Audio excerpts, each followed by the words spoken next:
Thank you all for joining us this afternoon, taking time out of your day. We're really happy to have you with us.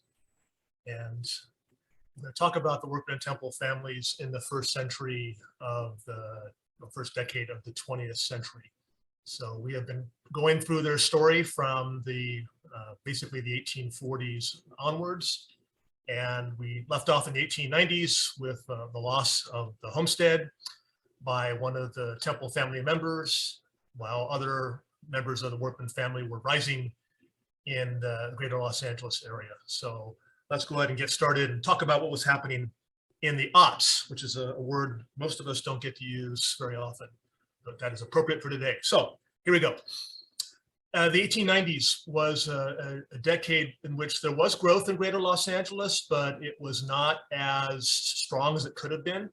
There was a national depression during that decade. There was also several years of drought that took place locally. So there were some issues going on during that time. And the depression and drought affected the Workman and Temple families in different ways as well, including the loss of the homestead where our museum is today at the very end of the 1890s. So here's a view of downtown Los Angeles in that first decade of the 20th century. You can see the fantastic clothes, the bicycle. What you don't see are automobiles because they weren't coming into prominence quite yet, but they would be in a not too distant future. Another view of that era as well. So you see a few more horse-drawn conveyances and streetcars and all that. There was a major boom that took place just as the new century got started. We should remind ourselves that the 20th century started in 1901, not 1900. And that was the year when things really started to take off again. There had been a big boom in the end of the 1880s and a smaller one in the late 1860s and early 1870s. So this is probably the third most significant one in order during that era, so early 1900s. In Los Angeles, there had been a member of the family, William Henry Workman, who was mayor in 1887 and 88 during the boom of the 80s. And so he returned to politics just in time for the next big boom. And that was 1901. He was elected city treasurer in December 1900 and served 3 terms in that office. So quite a number of significant things took place during his administration. One of those was the early stages of the creation of the Los Angeles aqueduct. Without more water, it was impossible for this area to grow. And that was known for a long time. And there were a lot of different efforts made to try to enhance water delivery. This was kind of controversial and remained so for a long time because the idea was to take water from the Owens Valley of Eastern California out in Inyo County and transport it 225 miles roughly by an aqueduct system that involved mostly gravity flow, but also some pumping. It was really an engineering marvel of its time.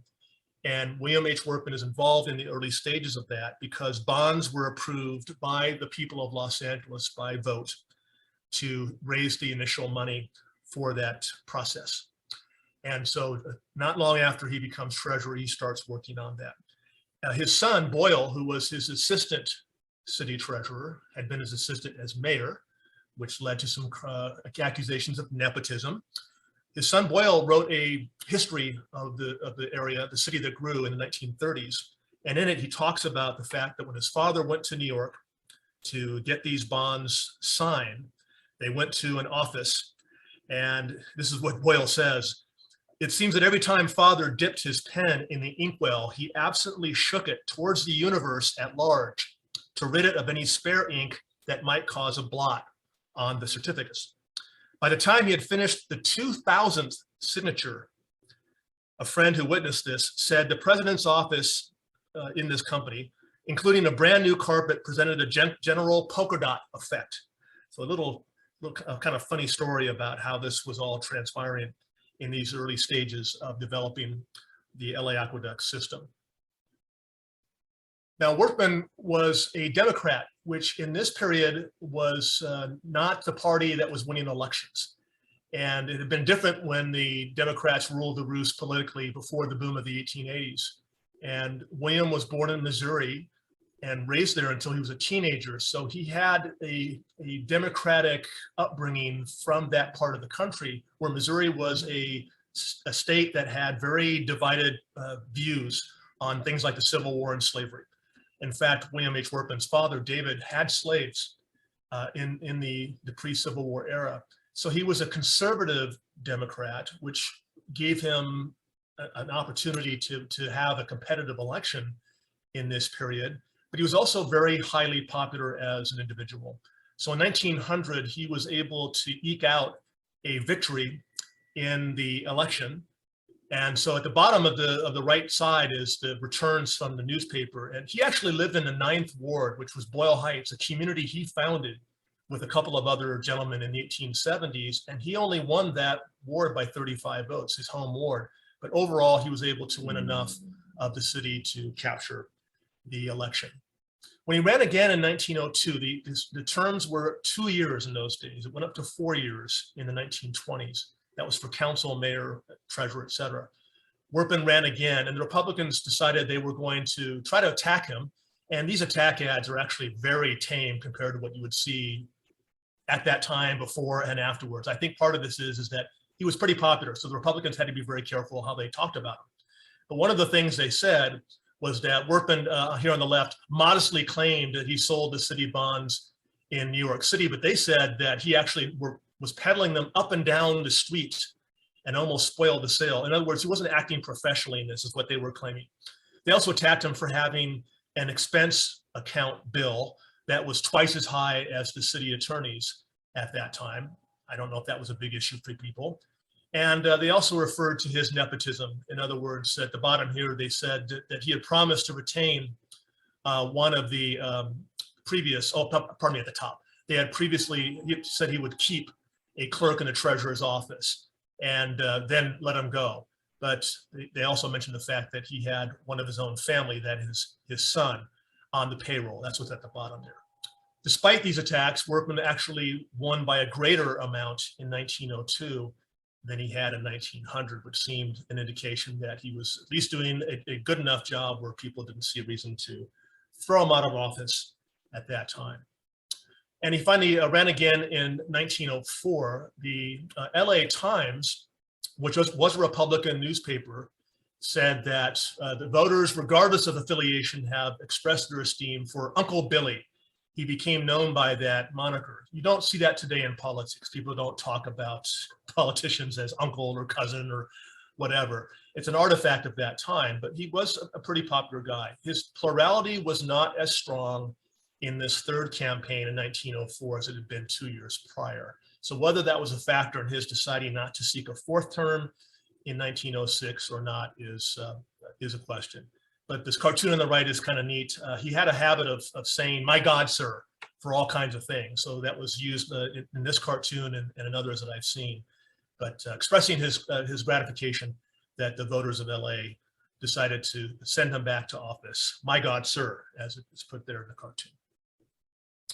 Now, one of the other stories that Boyle Workman, the son and also assistant city treasurer, shown here on the left, wrote in his book about his father was just how antiquated the system of dealing with money in the city was. So what he says here is that they had their funds kept in a bank across the street from the treasurer's office. So all that William H. Workman needed to do when he needed cash for payroll was just to walk across the street, get a stack of gold pieces, maybe with the guard, maybe just by himself, and head on back to the office. This obviously would not be happening today. Not to mention that they were actually carrying gold pieces. So he says here that he was crossing the street one day with these gold coins, and the string broke on the sack, and 1,000 gold pieces scattered in every direction. We sometimes hear these stories. I remember one in Miami some years ago where a truck kind of went off an overpass and money spilled and people took off, and very little of that money got returned. Well, according to Boyle Workman, who said his father came home with his usual, "My God, Boyle, I'm ruined," as all this money was laying over Broadway, which is where City Hall was in those days. He claimed that a big crowd not only gathered, but helped to get every single gold piece and return it to his father. So whether or not Boyle decided that these were the only two stories he wanted to talk about, the Penn issue with the bonds and the gold pieces in Los Angeles, and nothing else of significance happened, it's hard to say whether or not there was a lot of controversy or big issues during those 6 years that William H. was treasurer. Although again, that LA Aqueduct project was a pretty significant one. Another member of that family, and I mentioned her in the 1890s portion, was a daughter of William H. and sister of Boyle. Her name was Mary Julia. She was one of the few women in the family who had a public presence in the time that we deal with this, which is 1830 to 1930. So she went to the normal school, which was where the LA Central Public Library is today. The normal school was a teacher education college. There was one in San Jose, and then one opened in Los Angeles in the early 1880s. And after she got her certificate, she went and taught kindergarten, which she did for quite a number of years in Los Angeles City Public Schools. Very typical occupation for women, obviously. Even wealthy women like Mary Julia, you can see from her clothing and her gloves and her amazing feathered hat here, this is an 1890s view, that she was from a well-to-do family. But she taught for quite a long time, and she also got involved very early on with social issues. And so one of the very important ones in her early years with this was the Bronson House, which dealt with settlement work. And this was under the Catholic Church and the local diocese. The Bronson House opened a new facility. They had a rented place before this. So this is 1904 with the article on the right. I think they'd been open for several years before that in another rented place. But here they had their own building drawn up by architects, and a lot of the work being done is not the way we would handle dealing with immigrants and underserved communities today. Things have changed an awful lot in the last 120 years. And we would probably look at what they were doing as paternalistic, because one of the big emphases of the settlement houses was Americanization, which was basically getting people from other parts of the world, whether it's Mexico or Europe or what have you, to become Americanized and to more or less dispense with a lot of the cultural practices, social practices that they brought with them. And so again, you could argue this is well-intended, but certainly different than we would do now. Well, Mary Julia was the president of the Bronson House settlement for quite a number of years, basically first 2 decades or so of the 20th century. And we'll talk more about her work in subsequent presentations at the beginning of the 1910s and 20s, because she expanded quite a bit on what she was doing. But a very interesting figure. One of our volunteers, Jose Castro, did his master's thesis on Mary Julia just this past spring, and we're going to share some of that on our Homestead Museum blog in January, which is Mary Julia's birthday, so be sure to look for that. Another Workman family was the son of William and Nicolasa Workman, who were the owners and founders of the homestead in the 19th century. William Workman died in the 1870s. His wife, Nicolasa Urioste, died in the early 1890s. Their son, Joseph, had about 800 acres that had been given to him on the Rancho La Puente, and he decided to lease that out and moved into Los Angeles in the early 1880s. And in fact, he moved right next door to his cousin, William H. Workman, who we just talked about, the mayor and treasurer. They lived side by side. They had been very close because Joseph had been educated on the East Coast for a while as a boy, and then went to live with his uncle David and his family, including his cousin William. So they grew up together and spent a lot of time together in Missouri before coming to California in the 1850s. Joseph leased out his ranch at La Puente and got income from that, and appears to have really lived on that as he built himself a nice home in Boyle Heights for himself, his wife, Josephine Belt, who was part Chilean and part American, a native of the Central Valley of California, and their large family of several children. Unfortunately, as I talked about in the 1890s, Joseph underwent some financial issues that involved borrowing money principally and using his ranch at La Puente as collateral. And so when he couldn't pay the loan back, he was foreclosed upon and lost that property. It went to a guy named Bassett, which is why that area still is known as the unincorporated community of Bassett, west of La Puente. Joseph, who I believe this is a photo of here on the left, we just got that photo donated last year, died in 1901 at the beginning of the 20th century. So this article on the right side is from the Los Angeles Express, talks about a pioneer who had passed away, and also mentioned the fact that he was cousin of the city treasurer, William H. Workman. The loss of Joseph's land and his house in Boyle Heights and the financial failure obviously had huge impacts, as they always do with families. So one of the more unusual and interesting aspects of the family history, and something we've learned more and more about over the years, just in bits and pieces, has to do with his widow, for example. So Joseph and his wife Josephine separated after their financial crash, mid 1890s. They never got divorced, but they lived separately. And so Joseph went to reside with some of his kids, and Josephine decided to open a boarding house. Unfortunately, boarding houses became associated with being brothels. And so in the 1900 census, for example, in Josephine's household, there was her daughter, also named Josephine, and several young women, all of whom were listed as dressmakers. Now, the term dressmaker is often a synonym or a way to hide another occupation, basically prostitution. So on the left is a 1903 or 04 article that talks about the chief of police, or captain of police, pardon me, in Los Angeles, and his crusade against houses of assignation. In other words, brothels. And they were focused on a certain area south of First Street. And the first on the list was the Casa Loma on Los Angeles and First, conducted by Mrs. Josephine Workman. The women who were living there were expelled by the police, and they set up officers to make sure that Mrs. Workman did not have more female lodgers go into that house there. There was a big crusade in those years. It was kind of multi-pronged: gambling, prostitution, and alcohol. And there was a lot of concern in city government about that. It's part of a progressive era attitude that was happening in the first part of the 20th century. 4 years later, Josephine was asked to go to the grand jury and testify because Thomas Woolwine, who was in district attorney's office, was being called by the grand jury to answer questions. And those questions had to do, again, with red light type activities. So at the bottom, it mentions Josephine and her rooming house. By then she was on Temple Street, which is a bit ironic because that was the name in which the Workman family was associated through marriage.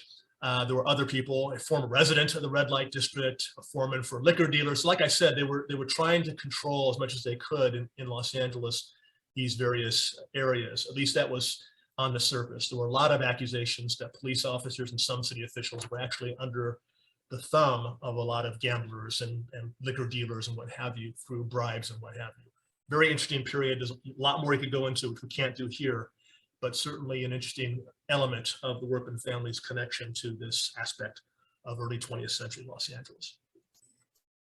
Now, there was a daughter of Joseph and Josephine, and they had a habit of repeating names, so it gets a little bit confusing, but Josephine Workman, who was born in the early 1880s, was living with her mother in one of these boarding houses in the 1900 census. In fact, it was that Casa Loma hotel I mentioned earlier. And in the 1900 census, Josephine Workman was listed in her occupation as a whistler. And for a long time, it was unclear, as I was trying to figure out what all this was, what her occupation actually was. But there were professional whistlers who would go and perform in theaters, and they would whistle popular songs of the day. And that was part of a long package of entertainment. You would go to a show and you'd have vaudeville, and there'd be any number of acts, could be 6 or 8, perhaps during a presentation or performance. And that's what she did. And so she probably met through these theater connections that she had, a young musician named Harry Knoll. And Knoll was from a family that had been in Los Angeles for a while. His father, who was of German ancestry or had been born in Germany, was a music teacher of some renown in the area. And so Harry and Josephine got married in Orange County in 1906. And it's pretty clear they eloped. They went down to Santa Ana. I got my cursor on this at the end of February 1906. You can see Josephine, but her residence is shown as San Francisco. She never lived in San Francisco. She always lived in Los Angeles. Similarly, Harry Knoll was not in Bakersfield. He was a working musician in Los Angeles. They were clearly trying to disguise where they lived. The other thing is that Josephine had already had a daughter by this point, probably by Knoll, and the daughter was already 3 or 4 years old. So they had this relationship and then got married later. That's a lot more common now in recent decades, but back then, pretty unusual. So they were probably trying to legitimize their long-term relationship by having this marriage at that time. Another interesting little tidbit, and I'm going to save a lot of this for later, but there was a performance of a play called The Great Eastern World at the Grand Theater in Los Angeles in 1908. And in the cast, at the very bottom, it says Miss Josephine Knoll. And I don't think this is the little girl. It's possible, but I think this was an adult role. and probably was Josephine Workman. So again, being a whistler in theaters in the 1890s and early 1900s, maybe she transitioned into some stage work by the end of that first decade of the 20th century. Sadly, her husband was only 26 years old, died in 1908. It says he leaves a wife, didn't mention her name, but it's clearly Harry, because you can see that from the marriage listing, Harry and Martin Knoll, same person. Then, very shortly afterwards, Josephine lost her little daughter, and her name was Josephine Frances Knoll. This was a photograph from a newspaper article in 1908, not long after her father died, where it mentioned that she was a very talented little singer. This little article was about children in Los Angeles who were performing. And so it appears she had carried on the genes of both of her parents in terms of entertainment. In the 1910 census, it lists Josephine Knoll, the mother, and Josephine F., the daughter. And Josephine, mother, is a widow, and she's got her daughter. Josephine Sr. is manager of an apartment house, but she was starting to transition into a new profession in her late 20s. And it had to do with film, which was just starting to become a big industry here in Los Angeles at the very end of the first decade of the 20th century. So we're going to save that further discussion for the next presentation in January, because it is a total transformation of Josephine Workman Knoll, who had lost her husband and daughter and then basically reinvented herself. And there could be some interesting psychological reasons why she did that as well. All right, other members of the family to bring up here. I talked about William W. Temple in previous presentations. He was a grandson of William and Nicolasa Workman of the Homestead. His mother was Antonia Margherita, their daughter, and his father was F.P.F. Temple, one of the prominent business figures, ranchers, farmers, banker of Los Angeles in the 1850s to the 1870s. William went to Harvard Law School, which was a pretty big deal in those days if you were way out in the West Coast, got his law degree, and then went to London to do some further study when he got news that there was a real problem back in Los Angeles. The bank that his father and grandfather owned was in deep financial trouble. And so he was being summoned back from England to help take care of this. William was all of 24 years old. He had not really done much practice in a law office, a little bit in San Francisco when he was younger, but he had to hurry back home, and he spent several years trying to figure out how to help his father and grandfather in this enormous tangle. And it got so bad that William decided by 1880, when they were starting to finally get the estates of his father and grandfather settled, that he just could not handle being in Los Angeles anymore. It was probably not a good idea to have a family member try to help other family members or something like this. William joined the Army and abandoned the law for a while and spent about 7 years, maybe 5 years, in the Army, was mustered out in Rhode Island and didn't come back to Los Angeles. He was in New Mexico for a brief period. He was cited in El Paso, Texas at one point, and then wound up in Mexico City for many years. And we don't know much about what he did down there, but he was basically there from around 1890 to around 1910. And then he returned suddenly to Los Angeles. Now, there could be two reasons to that. One is that there was the revolution of 1910 in Mexico. The longtime dictator Porfirio Diaz was overthrown. There was a tremendous amount of upheaval and chaos. A lot of Americans and others who had been in Diaz's government, most principally a former lawyer in Los Angeles and judge named Ignacio Sepulveda, had to leave. And I've often wondered if William had a connection with Sepulveda. There's some brief indications that there may have been a tie between the two, that William may have worked for Sepulveda, or at least had a connection with him in Mexico. And then the other reason is William's health, because when he came back to Los Angeles, he wound up in hospitals, public and private hospitals, for the rest of his life, which ended in 1917. But I wanted to bring this up here on the right, because when he returned, he decided he wanted to try to share his knowledge of issues that he had gleaned over many decades. And so an address to the American people was published by a San Diego gentleman in 1910, at the end of this first decade. And he talks about serious crises, politically, socially, financially, and religiously. And so he goes through a lot of different things here, relations between the United States and other countries, he was very much against Asian immigration, which did not set him apart from most Americans, but it's just worth reminding ourselves just how significant this was. He was very much against immigration of cheap Asiatic labor, but also Mexican peons and imported Europeans. So it probably didn't matter whether they were Southern Europeans who were poor or Mexicans who were poor or Asians who were poor. He was arguing, as many people did, that those were not the kind of immigrants we needed. And I don't think we need any reminders of how important that issue is today. That gets talked about all the time. We're seeing it right now as people are being flown to Martha's Vineyard and sent to Kamala Harris's house and wherever else immigrants are being sent to. So a lot of these things, of course, are cyclical. The conditions might be slightly different or significantly different, but the basic issues could be there. Another thing that William Temple was concerned about in 1910, however, was the possibility of women being allowed to vote. He was very much against that. And again, most men, or at least a lot of men were, but he spelled it out in this address to the American people. You can read more about this on the Homestead Museum blog as well, because there's been a post about that. But it's interesting to see this guy who'd been away for a long time, returning to Los Angeles and deciding he wanted to share his views. And maybe his health kind of led him to that. All right, I'm happy to share that twice. In any case, William had a younger brother, John. And John, I want to mention too, because he was the owner of the homestead where our museum is from about 1888 to 1899. He and William were actually gifted or left that the homestead by another brother, Francis. And when Francis died, they had equal shares. William was gone, so he sold his share to John.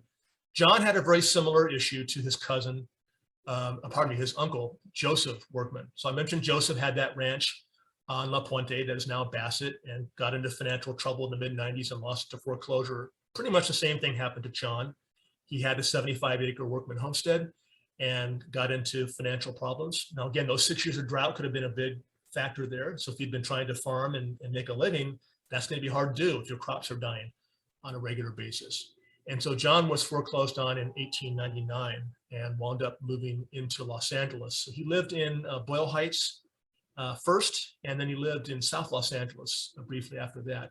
But when we get to the 1910s, he's going to return out to the San Gabriel Valley because of an amazing change of fortune involving his younger brother, Walter. So we'll come back to John in January and talk more about his story arc as well. There were other members of this very large Temple family, a couple of daughters. On the bottom of the left here, Lucinda Temple, whose second husband was Manuel Zuniga. They had a store, a billiard parlor business in a community called Misión Vieja, or Old Mission, which is now where Whittier Narrows is. There's a Whittier Narrows Regional Park and a dam between Montebello and Whittier, south of El Monte, and that's where they had their business for a while. But as the 20th century dawned, Manuel decided he wanted to try his hand in Clifton, Arizona. This is southeastern Arizona, not far from Tucson, where there was a copper mining boom. And so they made their way out there, and they lived there for the first couple of decades of the 20th century. Over here on the top right, this handsome devil is Charles Temple, Lucinda's younger brother, and we'll talk about him in some detail in a moment. On the right is Margherita Temple, the other of the two daughters in the Temple family. She married into the Rowland family of the La Puente area, lived in Los Angeles where her husband was had a pharmacy for many years. And then by the first decade of the 20th century, her husband, Samuel P. Rowland, had a bar, kind of a roadhouse, they called it, out at La Puente, probably on property that he owned. And so just wanted to mention some other members of the family and what they were up to. All right, now Charles, who very rakishly is sporting his tilted hat here, and he's got his, looks like a cape or something around his coat. I'm not sure what that is, or just a really long sleeve out here. Charles was the youngest of his family, youngest of 8 surviving children. And he had some property with his brother Walter in this Misión Vieja, or Old Mission community south of El Monte. They inherited that from their mother. And Charles married a local woman named Rafaela Bassett. The Bassett's had a long-standing connection to this area. And not long after Charles and Rafaela married, within several months, she died quite suddenly. I mentioned this in the 1890s talk.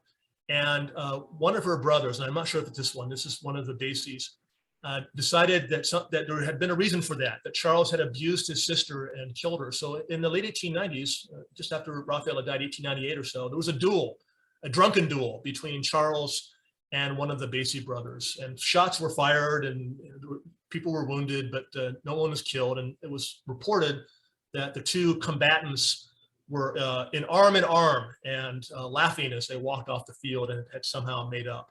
But this Bassett feud was renewed in the early 20th century in 1902. So in early August, Charles is running what he calls the La Palma or La Paloma, there's different names for this, club. And what you could do in those days was get a charter from the state of California to open a club. And that was a way to get around the increasing restrictions on opening bars and taverns in certain areas. So if you had a club with membership, that was different than just having a bar where anybody could walk in. And what Charles had done is he had sold some property that had been inherited from his mother, where the Workman Mill is now where the 605 and 60 freeways meet. And the land that he sold at the end of 1900 for a few $1,000s. And then he went over to his family homestead and renovated one of the old homes there and opened this club. So the story is that it was late at night and there were people inside who were drunk and boisterous, and Charles decided that it was too noisy and that they needed to leave. So he asked people to head out, and Thomas Bassett, who was another brother of Charles's late wife, decided that he was not going to leave. Now the story changed in the media accounts, which is not surprising, especially when you get into court and you have to have a trial and witness testimony and all that. But the bottom line is that Thomas Bassett decided he was not going to leave. Apparently he drew a knife and started walking towards Charles, who had a revolver in his hand, and shot and fired, wounding Bassett in the neck. And in fact, he hit an artery. And so Bassett died very shortly afterwards. Charles is arrested, and he turns himself in at San Gabriel, which was the nearest location to have a preliminary hearing. It took a little while for that to happen. So on the right here is a brief discussion of what happened in that hearing. And the Justice of the Peace in San Gabriel decided to hold Charles Temple for trial. In other words, when you have these preliminary hearings, you get the evidence that's available at the time, and the justice has to make a decision whether to hold this for trial or to decide there's not enough evidence to proceed and to let the matter go. Well, Charles is going to have to go to the Superior Court in Los Angeles and be tried. So the killing was August 1902. The preliminary hearing was early in October. The trial is January 1903. And it got quite a bit of attention in the local papers. Part of this is because of the Temple name. It was often mentioned that Charles was the son of a once prominent banker in Los Angeles. But an interesting dynamic of this is that Bassett was referred to as a half-breed, half French. I mean, the Bassett name is French, but the Bassett family goes back in America a long way. So really half American, half Mexican. Although Charles Temple himself was a half-breed in that sense, he had Mexican/Spanish ancestry through both his mother and grandmother. But he wasn't referred to that way because he was, I guess, Temple, and he was Charles, not Carlos, and so he was looked at differently. So there was an interesting racial or ethnic dynamic to this story. Usually defendants do not testify in their own defense. That's a pretty common understood thing, because it's the prosecution's job to prove that somebody is guilty. And you just don't usually see defendants testifying on their own behalf. It does happen, but it's pretty rare. But in this case, that is what happened. And actually, before they brought Charles on the stand, there were accusations from both sides, the county prosecutor as well as the defense attorneys, that each side was bringing witnesses in and tutoring them and instructing them how to provide their testimony. It got to be kind of a comic situation in some ways, because the judge was trying to deal with both sides overreacting, I guess, or at least making accusations that were kind of wild. But it is pretty clear that the stories did change significantly. One thing that came out at trial on the left here is Charles and his wife, a new wife. They were married in 1901. Her name was Susie Costino. She was Italian by descent. And there was a witness testimony brought out that she, even though she was facing potential pneumonia and was upstairs in the living quarters of this club, that when she heard the noises and the yelling and her husband, telling people they had to leave, she supposedly rushed downstairs, grabbed a cheese knife, and ran into the bar and said, "Who wants to fight Charlie Temple?" And so it kind of got dramatic. And of course, the media sometimes does this, even today, where they kind of blow things up and make it seem more exciting than it was. There was also some interesting ways of expressing the testimonies, especially for Spanish speakers or Latinos, where the language is sort of changed. So instead of saying is, it's ease, E-E-S, and that kind of thing. And again, this is just a function, I think, of how the media operated. What wound up happening is Charles testifies on his behalf. The LA Times here, I think this is from the Times, says, he's a big, handsome fellow with a braggadocio manner, full of confidence. And they said when any witness came in, Temple would lean forward in his chair and basically stare at them intensely. And so there was kind of some indications here that maybe he was, trying to play a role and try to influence the proceedings somehow by staring at the witnesses and all of that. But when push came to shove, ultimately, he was acquitted of this murder charge. And they had an article in one of the local newspapers here where, again, lots of drama being talked about. And towards the end, where the verdict was being stated, there was a roar of applause, and Temple stood up and sat down again, got up, clapped his hands. His pretty girl wife, which they talked about a number of times in these articles about how beautiful she was, as if that mattered, in the flush of her impulsive Italian nature, threw both arms around his neck and half strangled him with passionate kisses. And then he ran over to the jury box and began shaking hands until the judge called for order and all of that. Another article from that time said that there were 11 murder cases that were charged or filed in 1903. And of the 11, only 2 led to acquittals. And his happened to be one of those. So it appears that he got very lucky and was very fortunate that his attorneys and himself, I guess, were able to convince the jury to let him go. And so that seemed like that was it, but there was more to the story with Charles as well. So in fact, before I leave that spot there, a year after this, the media reported that Mrs. Temple, his wife, they'd only been married 2 or 3 years, Susie Costino, filed for divorce. And so the police were sent out to track him down. Now, the original article that talked about that was very vague, but a Pomona newspaper got more specific. It was rumored that Susie took their young baby, they had a child by then, and went to her parents' home in the La Puente area. And Charles rode out there in his horse and buggy, and it was rumored that he took the child out of the house into a field and either strangled it or shot it with a shotgun. Now, that didn't happen, but his reputation was probably such that people just sort of jumped to conclusions about what was happening there.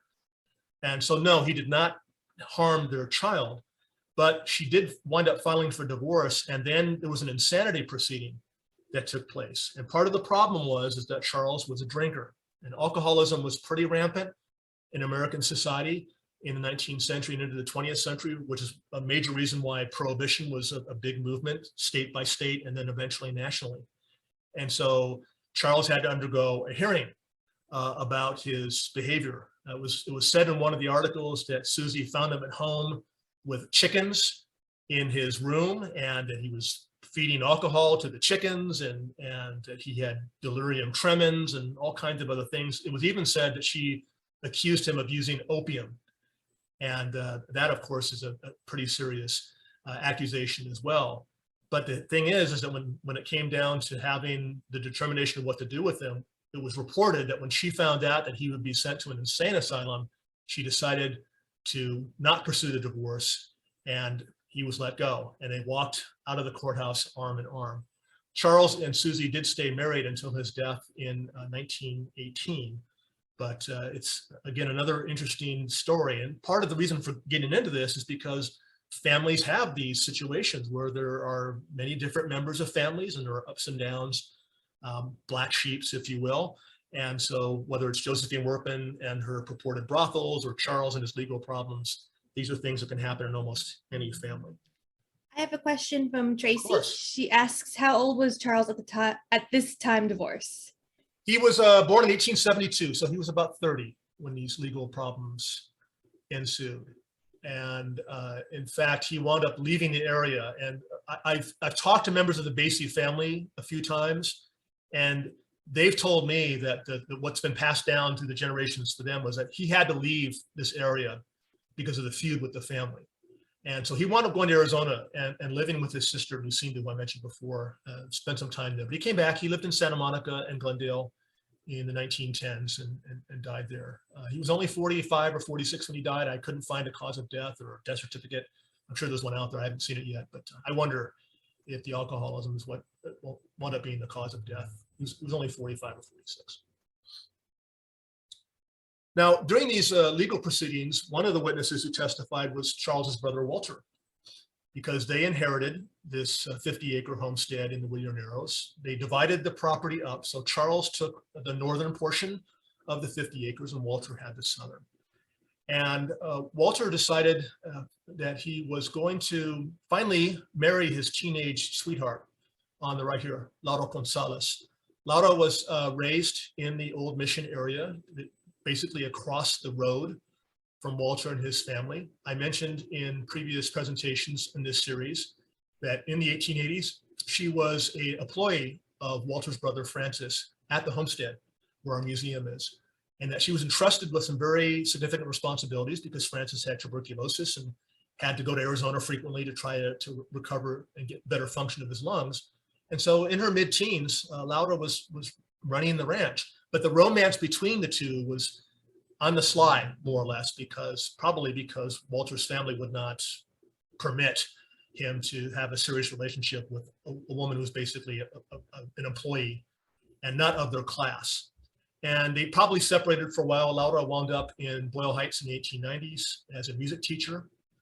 And then they reconnected, or maybe they stayed in contact during that time. But in any case, they got married in 1903. She was 32, which was ancient for women to get married in those days. And he was 34, which was not so much the case. But they finally did tie the knot in 1903. And then they set up their home on the Temple Homestead. And they built a frame house on the southern end of the property while Charles ran his club and utilized the older Temple family homes, which dated back to the 1850s, 60s, 70s. And Walter and Laura began to raise their family. They had 4 children, actually 5 children born in this first decade. Within 5 years, they had 5 children. 1 daughter died as an infant. They had a surviving daughter and 3 sons. So here are the 2 oldest, and this is pretty typical. We have tons of photographs of the 2 oldest children and not as many as of the 2 youngest. It's probably pretty typical. The older kid especially gets a lot of the attention and just kind of decreases from there. But there is Thomas W. Temple standing with the bear in his arm and his sister Ines or Agnes, circa 1907, 1908. Now, Walter and Laura are living on this property. I'm assuming this is their homestead there in Whittier Narrows. And Walter is raising apples and walnuts on the ranch. He was an insurance agent for a while. He was a teamster. He was trying to do what he could to make a living for his growing family. So Walter's in the back there, obviously. Laura, who had probably some kind of a issue with her eye. There's a lot of her photos where she's turned to the side. And in the center back there, you can see she's facing in a different direction. Their son Thomas in the front, and then Laura's mother, Francisca Valenzuela, seated at the center. I'm not sure who the other 2 people are. But this is a family that is not making a lot of money. They're kind of eking by. Walter frequently borrowed money from individuals and banks during this era. And I'm emphasizing this because for the next talk, in January, this is going to be a complete change in fortune for the Temples. Another photo of the family. You can see Walter standing on the top right with Thomas. Laura again facing to our left and her right. This is Charles, Walter's brother, and his son Charles Jr. and his wife Susie. So they were the ones that were going through that turmoil.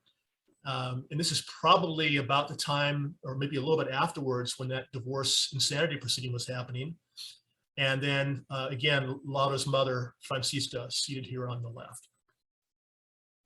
This is the older homes on the Temple Homestead that I referred to earlier. So the La Paloma or La Palma Club that Charles operated was in one of these 2 houses. I'm not sure which one. if you know the area, Whittier Narrows Regional Park is to the north. The Whittier Narrows Dam is to the south. Rosemead Boulevard would be off camera to the right, heading north to south.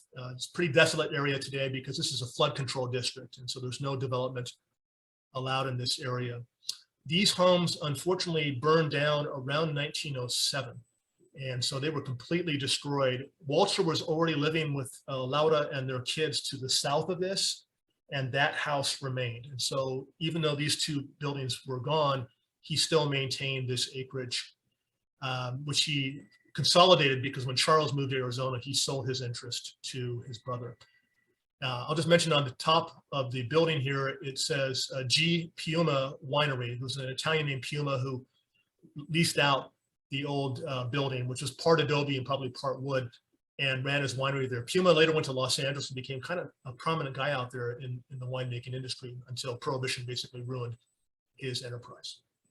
So the really big point is here is that the Temples are living in this community of Old Mission, but they're not in the upper echelons of wealth or influence by any means. It was a big change from when they had been living in this adobe house here in the 1850s and 60s, and they were one of the wealthiest families in the area. So the ebbs and flows and the ups and downs of families is going to be really obvious when we get to the 1910s part especially.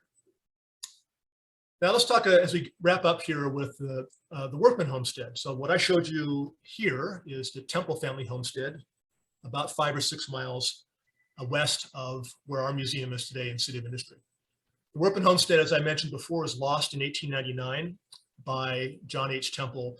And so it was taken over by a guy named Frederick J. Smith, who was a rancher. Actually, he grew oranges, more of an orchardist, and a real estate guy in Pomona. And he and his partner, a guy named Bassett, no connection to the Bassett that I mentioned earlier of La Puente, they had kind of colorful ads. So they would do these little poems. We sell the earth we do for Fred and I our pards, join together to sell the earth. Gentlemen, here are our cards. And Fred would advertise damp lands, for colonization purposes, and they had these kind of homey ads that they took out. I don't think Fred Smith bought the homestead with the indication or the idea that he was going to live there. I think it was an investment on his part, whether he thought it could be something he could farm on and expand that part of his enterprise, or maybe just hold on to it for a while and see how it would do financially. Because when he bought it in 1899, the boom was 2 years away. And so by the time he sold the ranch in 1903, I'm sure the value had gone up quite a bit. So he only owned the place for about 4 years, and there's no real indication, like I said before, that he lived there or did much to it. There's just not that much evidence out there. And so this is a newspaper article from 1899, not article, but a listing of real estate where it talks about Fred Smith acquiring the homestead for $12,000. And when he sold the place in 1903, Smith found a buyer from Anaheim, a guy named Lafayette Lewis.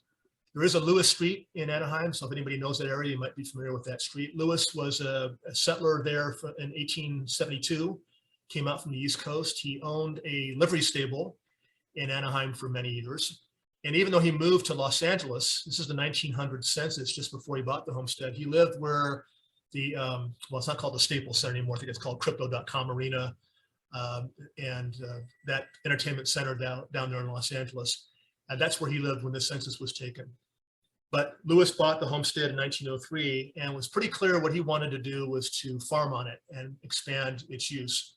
Fortunately, there was a guy named George Hazard who was going around the region in the early part of the 1900s, 1903, 4, 5, somewhere in that period, and taking photographs of historic places. And these are with the Huntington Library. So these photographs are courtesy of the Huntington. And Hazard went out to the homestead, photographed the Workman house. You can see it's not super well maintained. There's debris lying on the side here and might be some overgrowth. This is the front of the building facing to the north in that era. Other side of the house with a little gazebo that was still there into the 1920s. I'll show some photos of that later. Maybe some, I don't know, corn growing back here in the back. There is a trellis where the grape arbor that we have today is now located. So the grapevines might have been there at that time. And so, yeah, it's a building that didn't look like it was in top pristine condition, but we're fortunate that it was documented by George Hazard during that period. A couple more of his shots of the house. So this one is from the southwest. This one is from the southeast, and a closer view of another part of the building as well. Now, Smith's big thing, Lewis's big thing, is that he decided that the El Campo Santo cemetery, which the Workman family established in the 1850s, needed to go, because apparently he had put a sign up on the cemetery saying, and anybody who has dead relatives or friends in this graveyard, I'm not sure we had to say dead, it is a graveyard, will kindly remove same at once, as the owner desires to plant barley here. So Lewis just thought, if I put a sign up and give people enough notice, then I can come in and just rip this thing out. And he started to do that until Walter P. Temple got word of what was happening. And Walter was living several miles away at the Temple homestead, but definitely found out and decided that he was going to try to stop Lewis from planting the barley at the cemetery. In fact, it says in this article that citizens of Puente immediately rose in their might and got a temporary injunction. But I think Walter P. Temple was the main force behind that. Temple hired a professional photographer to come out and take images of the desecrated and largely destroyed cemetery. And we just received from the estate of one of the Temple family, Josephine Temple, who died a couple years ago, the original cabinet cards of these images, which are really striking and pretty gloomy. You can see this is the front entrance of the cemetery.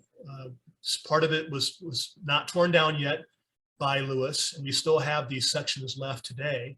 In a restoration undertaken by the city of Industry in the 1970s, they actually filled in the entirety of the brick walls going around all four sides and did a beautiful job with it. But the gate, for example, here is still there. It's had to have some minor repairs to it. But pretty solemn views, as you can see. So this is another angle. This is looking, I'm trying to figure this out. I think we're looking to the southeast, maybe. Yeah, looking to the southeast. You can see a little bit of the cast iron fence plot that Lewis hadn't gotten to yet. That has also survived and is still with us. And in that is the tombstone of John Rowland, the original grantee with William Workman of Bronson La Puente. That has also survived the ravages of time and also Lewis's work. And you can see stacked up bricks over here as well. There had been a chapel that the Workman family built in the 1850s and 60s that was said to have burned down under Lewis's tenure. And I've often wondered if there really was a fire or not, or if Lewis just made that story up, pardon me, and tore the chapel down. But whatever it is, the bricks were piled up and sold. And I was told years ago that some of these bricks were used to build structures in El Monte. Another view again, so you're looking at the front gate, more stacked up bricks as Lewis is engaging in his destruction of the cemetery. One last view, and you can see this is looking to the southwest of the Puente Hills in the background, Hacienda Heights back here where you're behind that. The cast iron fence, Roland tombstone, that front wall. And interesting enough, some buildings, outbuildings, farm structures that were not too far away from the cemetery at that time. And what looks like in the foreground, maybe some tilled parts of the field. So indications of what Lewis was hoping to do, maybe planting the barley out there. Oh, I have one more. Even better, because it shows the Workman house in the background, the water tower, which is still with us today, a haystacker and a windmill, neither of which are still with us today. So Walter Temple does file a lawsuit in Superior Court in Los Angeles against Lewis, and allegations are made and lists of potential people who were buried in the cemetery are provided, because one of the things Lewis did is he took out tombstones. And so it left a lot of unmarked grave spots. And so in the lawsuit, they tried to indicate names of people. And what Walter Temple wound up doing many years later, when he himself wound up owning the homestead, is that when he renovated the cemetery, he put in markers in the ground. A lot of them say "at rest" because he knew that people were buried in certain locations, but the original tombstones had long been gone. On the right would be witness lists and who was traveling from where and what have you. So people who were either relatives of the Workmans and Temples, who lived in the area nearby, the Didiers, the Ferreros, the Bedarts, all from La Puente area, brought in to testify about the history of the cemetery. We've got a question and a comment. Tracy says, awesome photos. And then Ruth asks, how big was the cemetery? It is just under an acre. So they used to call it the Little Acre of God. That was one term I've seen used for it, but it's not quite an acre. Yeah. Yeah, they are great photos, and we're very, very happy to. We've had access to these images, but poorer quality. Now to have the originals, and we've had them professionally scanned, they come out a lot better, which is great. Well, Lewis lost his lawsuit. Walter Temple was able to secure a successful judgment in Superior Court, and that included damages of $5,000. And Lewis had no intention of paying that, much less repairing what he had done, because that was the other major verdict in the case, was that he had to basically restore what he had done. So he very quickly after the lawsuit got rid of the ranch. Now, the way it reflects in the real estate listing is basically Lewis transacts part of Rancho La Puente to this guy, Thurston Pratt, for $10, while Pratt gives Lewis some lots in another property for $10. So it's a property exchange, basically, or a swap. The $10 was kind of a minimum you had to do. These were called straw deeds. Basically, it was just a minimum amount of money you had to transact for this kind of a thing.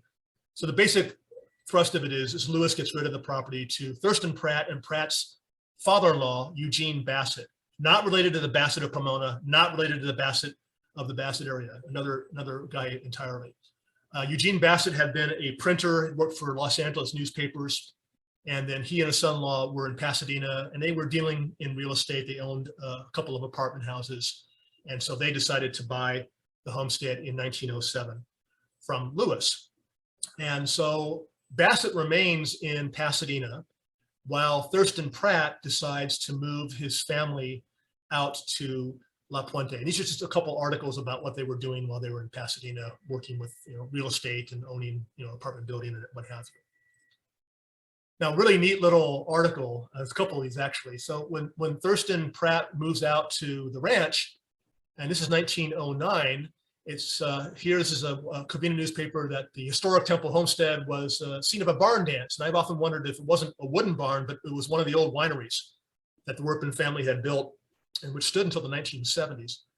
But even cooler than that is a Halloween event that the Pratts had at their home at the La Puente Rancho Homestead, 75 guests. The house, which is the Workman house, decorated with black cats, witches, and ghosts. And at midnight, as they were having drinks or food, sounds came from the upstairs, which sounded like clanking chains, groans, and rattling of old bones. Of course, you've got an old house with an attic, and why not have that? So we do behind the scenes tours at the homestead. Maybe we should make some reference to the Halloween party that was held there in 1909. The gas, by the way, began to burn very low all over the house. Not that somebody couldn't have gone and maybe changed the gas flow from the outside or something like that, but pretty fun little article at the end of this decade about the homestead.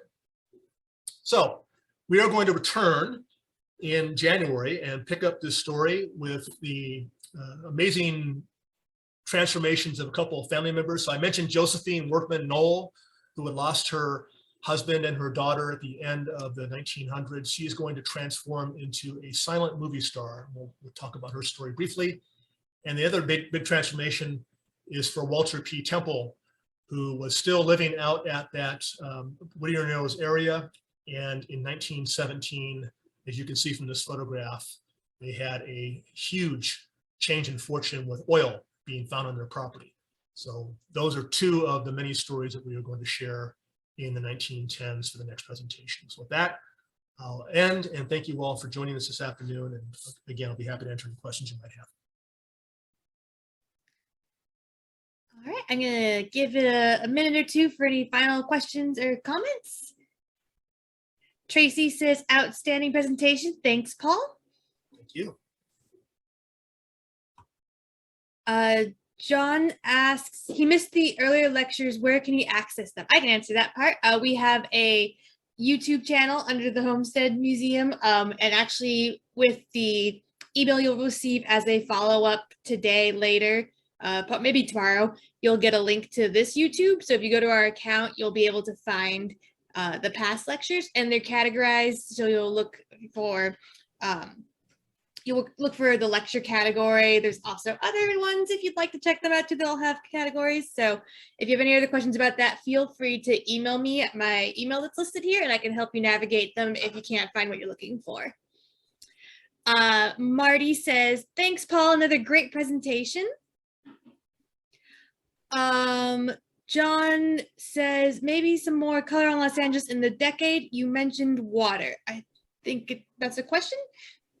Well, actually, John makes a good point. I have done presentations about Los Angeles more broadly, and so maybe that's something we could either resurrect or what have you. But yeah, we could definitely do something on that as well. Get more context. All right, guys. Thank you so much for attending today's lectures. If anyone has any further questions that maybe we missed or you're still thinking about, you can email Paul at his email listed there. If you have any YouTube or tech questions, you're welcome to email me at my email. There will be a follow-up email with a survey in it, as well as a link to the YouTube. So please, if you don't mind, take the time to fill out that survey because it helps us improve. And everyone have a lovely day. All right. Thank you.